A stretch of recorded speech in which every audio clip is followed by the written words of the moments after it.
Eu tenho um irmão que é mais jovem que eu. E esse meu irmão, quando ele tinha 13 para 14 anos, ele foi considerado um gênio. E num culto como esse, amados, numa manhã como essa, o pregador, era um trabalho de círculo de oração. Isso marcou minha vida. Quando o pregador faz um convite, a minha mãe, olha só o convite que o pregador fez. Hoje Deus está pedindo uma oferta que não é material. Quando ele faz esse convite, minha mãe vem primeiro para o altar.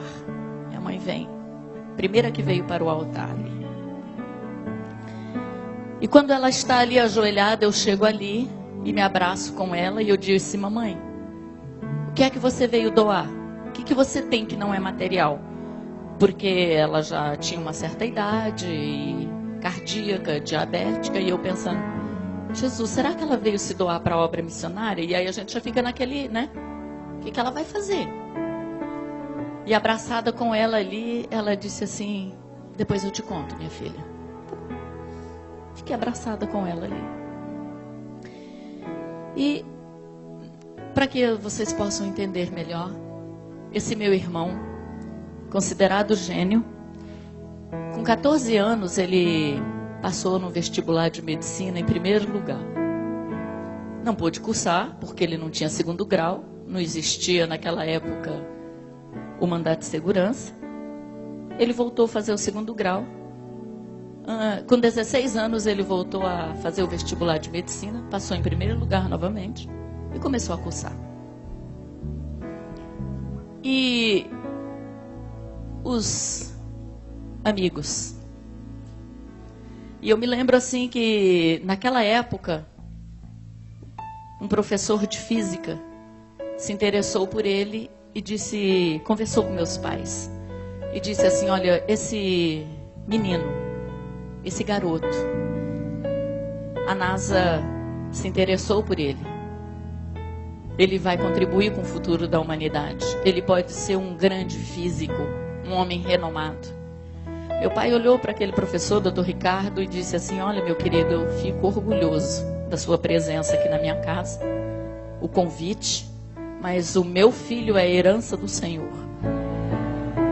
Não abro mão dele. Amados, quando meu irmão começou a cursar medicina e se cercou de amigos, eles começaram a convencer meu irmão, seduzir meu irmão.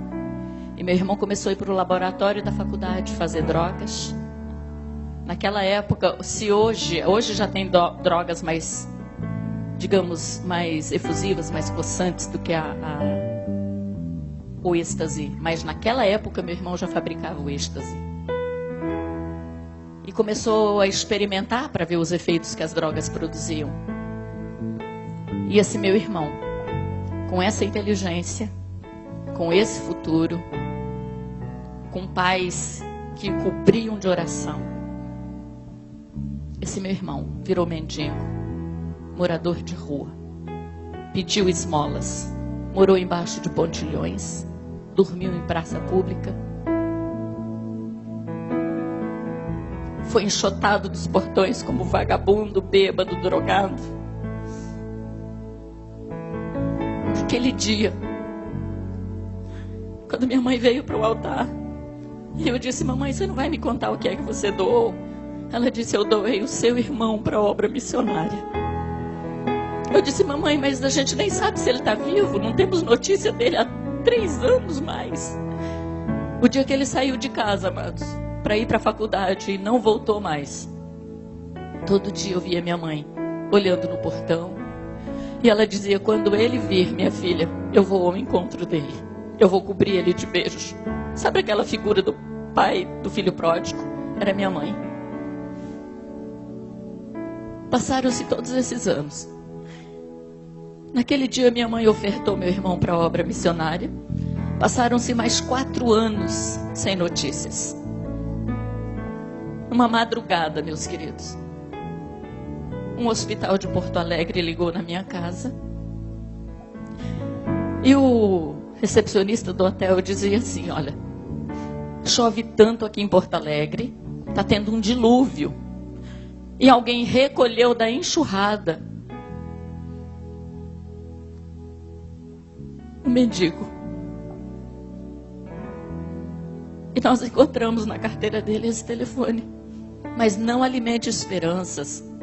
E eu dizia para ele assim: eu tenho um irmão que está desaparecido há mais de 7 anos. E ele dizia: não, mas esse tipo rouba as coisas, troca as coisas, pode não ser nada seu. Minha mãe, eu falando baixinho, minha mãe já na extensão: Deus, tu és maravilhoso. Deus, tu és poderoso. Deus, tu és Deus fiel. E o rapaz dizia: o que está acontecendo, moça? E eu dizia: não, é que eu tenho um irmão, minha mãe e tal. No outro dia de manhã, minha mãe foi para Porto Alegre. E eu marquei com ela um horário para a gente se falar lá na recepção do hospital. Quando eu liguei, eu disse: mamãe, é o Noé? Ela disse: é, minha filha, é seu irmão. Eu disse: como é que ele tá? Tá bem? Tá bem. Mas não foi recolhido da enxurrada? Foi.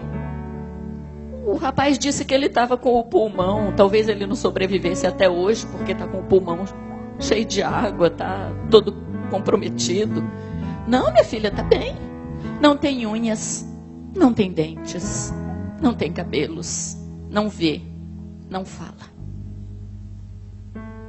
não fica em pé, tem ferida dos pés à cabeça. Mas está bem. Mãe, está vivo, minha filha. Ele está vivo. Bote a mão assim no seu coração, ó. Você está sentindo ele bater? Está vivo. Tem esperança. Há esperança para a árvore, ainda que seja cortada. Há esperança. Eu disse: mamãe, quando é que você vem? Ela disse: amanhã. Eu disse: amanhã? Você acha? Você vai largar ele aí, mamãe? Não, minha filha, eu vou com ele. Mamãe, a senhora acha que o hospital vai liberar uma pessoa assim? Vai? Porque a irmã Judite vai vir aqui, minha filha, no hospital. Eu disse: quem é a irmã Judite? Ah, dirigente do círculo de oração? Onde ela achou a irmã Judite, eu não sei. Mas ela achou a irmã Judite. Eu disse: mamãe. Ela disse: minha filha, mande a minha passagem com a do seu irmão, porque a irmã Judite vem com um grupo do círculo de oração aqui hoje, e eu vou para casa com seu irmão. Sabe quando você manda a passagem pensando: perdi meu dinheiro?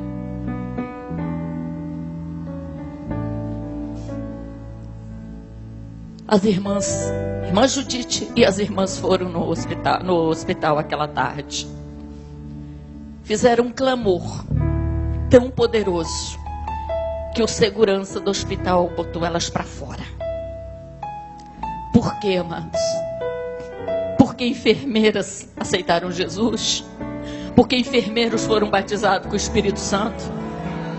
Porque médico aceitou Jesus ali? E no outro dia minha mãe foi com meu irmão para Londrina. No outro dia, meu irmão foi com a minha mãe para Londrina. Quando chegaram em Londrina e eu fui ao médico com eles, um neurologista famosíssimo, naquela época era a sumidade da América Latina. E eu cheguei e disse: doutor João, ele disse: Genilda, nem eu, nem ninguém pode fazer nada pelo seu irmão. Ele usou drogas tão pesadas por tanto tempo, Genilda. Sistema nervoso central comprometido. Não tem mais coordenação motora. Visão, audição, tudo comprometido. A estrutura dele, Genilda, não tem. Neurônios queimados, neurônios não se restauram. Se ele sobreviver a essa crise, ele vai engordar um pouco, a pele vai melhorar com um bom dermatologista, mas ele vai viver na cama, Genilda. Não tem o que fazer, nem eu e nem ninguém pode fazer nada pelo seu irmão. Minha mãe, uma pernambucana, assim, ó, de 1,45 m. Pequenininha, olhinho azul, uma princesa. Ele, 2 metros, 200 quilos. Ela olha para ele, estica aquele dedinho e diz assim: doutor João, o senhor é amigo da minha filha. Eu lhe respeito. O senhor estudou, pagou um preço. O senhor está falando como médico. O senhor está falando que a experiência de médico lhe dá. O senhor está falando do que a medicina lhe dá. Eu estou falando de um Deus vivo, poderoso, que tem uma promessa na vida do meu filho, e eu não gerei filho para o inferno. Fomos para casa, amados. Quero que você entenda. O Deus que está pedindo o segundo boi hoje aqui. O Deus que quer o segundo boi. Para você compreender quem é o Deus que hoje está dizendo: quero mais do que o cabrito. Não quero só o cabrito. Eu aceito o cabrito, mas eu quero mais do que isso. Hoje o meu irmão é pastor, para honras e glórias do nome do Senhor. Deus restaurou unha, cabelo, pele, dentes. Ele é um homem lindo. É um homem tão ou mais inteligente do que era. É professor de grego, de hebraico, é diretor de uma base missionária, é médico, é psicólogo. Ele tem uma família maravilhosa. É diretor de uma escola teológica em São Paulo. É orientador de uma escola de obreiros em São Paulo. E eu estou aqui para dizer que o Deus que hoje está aqui, é o Deus que para ele não tem, amado, não tem força, não tem o inferno, não tem humilhação, não existe. Ele tira da sarjeta e ele faz se assentar entre os príncipes. Ele pega o mendigo e faz ele um pastor honrado para cuidar de um rebanho. Meu irmão diz que a coisa mais gloriosa que Deus fez na vida dele foi confiar a preciosidade do seu rebanho a ele. Não existe coisa mais grandiosa, amados, do que você saber que Deus é o mesmo Deus que Gideão conhecia de ouvir falar. Eu conheço por experiência, eu sei quem ele é e o que ele faz, e eu estou aqui para dizer: não existe limites para ele operar. Ele é Deus sem limites. Ele é Deus que não brinca. Ele é Deus que tem proposta nas nossas vidas.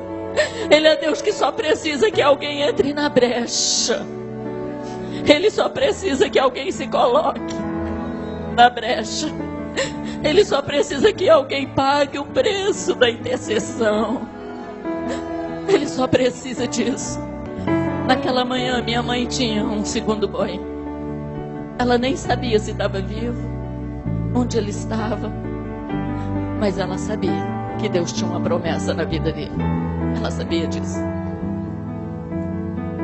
E naquela manhã, quando ela oferta, meu irmão, eu fiquei imaginando o que move uma mãe a doar um filho no estado que ele estava. O que move? A esperança. A esperança que Deus é o Deus que tira da cova, é o Deus que livra da fornalha, é o Deus que eleva os meus olhos para os montes. De onde me virá o meu socorro? Da onde? De onde vem o nosso socorro, meus queridos?